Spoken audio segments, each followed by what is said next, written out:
Doutor, Bolsonaro está querendo explorar a Amazônia, lógico que é uma exploração responsável, não uma exploração irresponsável, mas ele está encontrando uma forte resistência tanto da mídia como das ONGs. Essa preocupação com a exploração da Amazônia, ela é legítima, partindo do princípio da biodiversidade, ou é medo que ele descubra algo? Olha, a Amazônia ela já é explorada há muito tempo, né? É explorada de diversas formas. O que o nosso presidente está fazendo hoje, e eu concordo da forma como isso vem ocorrendo, é abrir a discussão, abrir um debate de como nós podemos explorar aquela região e as populações locais terem benefício dessa exploração e, ao mesmo tempo, que essa exploração seja sustentável, que nós consigamos proteger a floresta, nós consigamos manter o nosso patrimônio tão maravilhoso que é a floresta amazônica em pé. Eu sou um apaixonado por aquele lugar. E nós precisamos, mas nós precisamos discutir como explorar, como dar condições para aquelas pessoas, como fazer com que elas saiam de uma condição de quase que subsistência, né, para ter benefício da riqueza que está embaixo dos pés dela, da exploração da biodiversidade, da forma sustentável de produzir naquela região. Um exemplo que eu dou é a área da Raposa Serra do Sol, lá no norte de Roraima, que durante muitos anos, 30 anos aí, agricultores gaúchos conviveram muito bem com as populações ribeirinhas, as populações indígenas, numa terra altamente produtiva. Eles produziam, eram agricultores com alta produtividade, geravam muitos empregos, geravam produção, as pessoas tinham uma condição de vida muito boa naquela região, e veio aquela avalanche, né, de tirada desses agricultores e colocar a população local, os ribeirinhos, contra os agricultores que estavam ali há 30 anos, contra populações indígenas, enfim. E a gente sabe que ali é uma área de exploração de nióbio. O problema é que assim, a exploração de nióbio, mais de 90% do nióbio que sai do norte de Roraima, em especial em algumas áreas ali próximas a essa região, elas saem por uma segunda via. Elas saem de maneira irregular, é uma mineração irregular, mais de 90%. Então, assim, isso é algo que eu tenho conhecimento. Quantas vezes isso não acontece na Amazônia inteira? Sabe? Grande parte das mineradoras que estão dentro da Amazônia, Juruti, mesmo na região ali que era a Serra Pelada, Porto Trombetas, diversas regiões que nós temos mineradoras, a maior parte dessas mineradoras não são mineradoras nacionais também, são mineradoras internacionais. Enfim, existem muitas nuances e muitas coisas que nós precisamos abrir o debate na sociedade civil. Essa é a minha opinião, enquanto não como médico, mas como de alguém que morou e viveu naquela região e vejo o potencial de riqueza que tem aquela região, o potencial que aquela população tem de sair de condições de subsistência e de desenvolvimento do lugar com sustentabilidade, com proteção da floresta. E nós estamos atrasando essa discussão por conta de um viés ideológico, por crenças, por não conhecer a região e sequer abrir a possibilidade de discutir, debater, baseado na ciência e na experiência de outros países que fizeram projetos de desenvolvimento em regiões como a Amazônia ou em suas florestas e que tiveram sucesso. E o nosso presidente hoje está realmente preocupado e abrindo esse debate. E a discussão está rolando solta e eu acho que é assim que nós crescemos, é assim que nós avançamos. Doutor, as ONGs, a FUNAI, querem manter os índios totalmente isolados. A população indígena não tem contato conosco.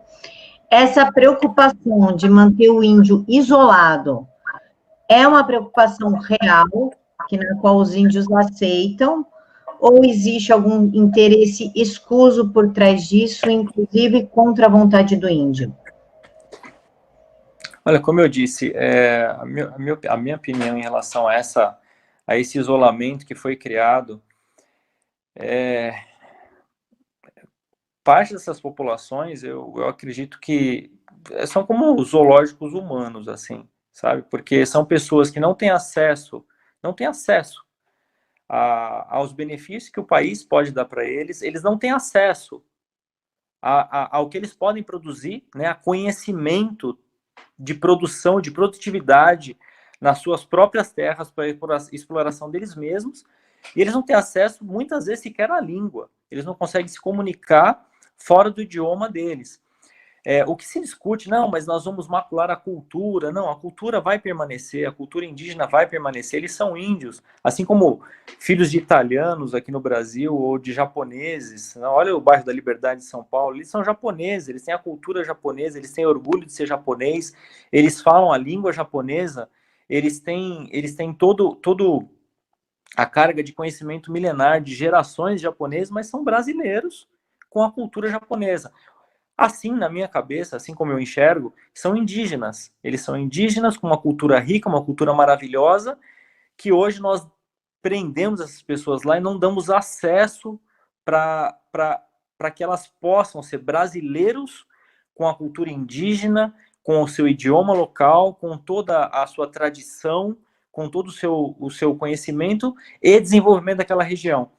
Então, eu vejo como você privar e não dar oportunidade dessas pessoas desfrutarem do desenvolvimento da sua região e desfrutarem sequer de um tratamento de saúde, boa parte das vezes, porque elas sequer conseguem falar com você, boa parte das vezes, eu acho uma tristeza. Eu, como médico e com o amor que eu tenho à vida humana, eu fui criado, eu nasci para isso, para cuidar de pessoas. Eu decidi ser médico com 6 anos de idade, desde então nunca mudei de ideia, sou médico até hoje, eu amo o que eu faço. Eu olho para esses seres humanos e eu me sinto bastante entristecido. A CESAI tem feito um trabalho muito bonito, eles têm buscado diversas maneiras de levar a saúde para essas populações. É um desafio muito grande levar saúde para essas populações, mas eu acredito que a forma como nós devemos conduzir essa discussão e o olhar para essas populações precisam mudar. Algumas ONGs, sim, têm interesse total em manter essas pessoas ali fechadas no seu idioma, com esse argumento de que não, vamos cuidar para que o índio não perca a sua cultura, não perca a sua tradição, não fale o português, fique somente no seu idioma e fique fechado. Por exemplo, existem regiões ricas em diamante, com subsolo rico, e diversas entidades dessas estão explorando, estão vendendo esse material, saindo do nosso país de maneira irregular, debaixo do nosso bigode, e os pobres seres humanos que fazem parte daquela terra ali, que não conseguem ter acesso sequer às suas próprias riquezas, não sabem nem muito bem o que está acontecendo. Então, te dei um exemplo, né? Existem diversos outros exemplos nessa mesma linha, trabalhando com biodiversidade, enfim, a área de cosmético, diversas formas de você manter essas populações presas e sem desenvolvimento. Eu acho que estou falando sobre isso porque eu realmente acredito que nós precisamos abrir um debate maduro de como nós podemos ajudar melhor essas pessoas. São seres humanos. Eles não são índios ou japoneses ou amarelos ou brancos ou marcianos. São pessoas. É gente que precisa de cuidado. É gente que precisa ser cuidada. É gente que precisa ter acesso. É gente que precisa ser olhada não diferente, mas igual aos outros. E ao longo das últimas décadas, nós não estamos fazendo isso. As populações indígenas, nós devemos separar em dois grupos bem distintos, né? Os indígenas que já estão em contato com a sociedade civil, enfim, muitos ainda mantêm a sua oralidade, mantêm a sua língua, falam português, mas falam a sua língua, mantêm toda a sua cultura, mantêm toda os seus hábitos e costumes, dentro mais próximos a regiões civilizadas, enfim, mais próximos de centros urbanos. Existem também populações indígenas isoladas e de primeiro contato ou de recém-contato. Essas populações realmente precisam de um tratamento completamente diferenciado, porque são populações que estão tendo contato com a sociedade urbana recente, ou seja, a imunologia delas, o sistema imunológico, as doenças funcionam de maneira muito diferente, e essa população, eu realmente entendo que precisa de um tratamento muito peculiar, com uma barreira sanitária, a entrada de um médico, a entrada de um profissional indigenista que realmente sabe trabalhar, tem conhecimento de trabalho dessa população isolada, até que a gente consiga vacinar, enfim, tratar, entender as doenças, entender as demandas dessa população para fazer interação com a sociedade brasileira, a sociedade urbana de alguma forma, né? Então são situações bem diferentes.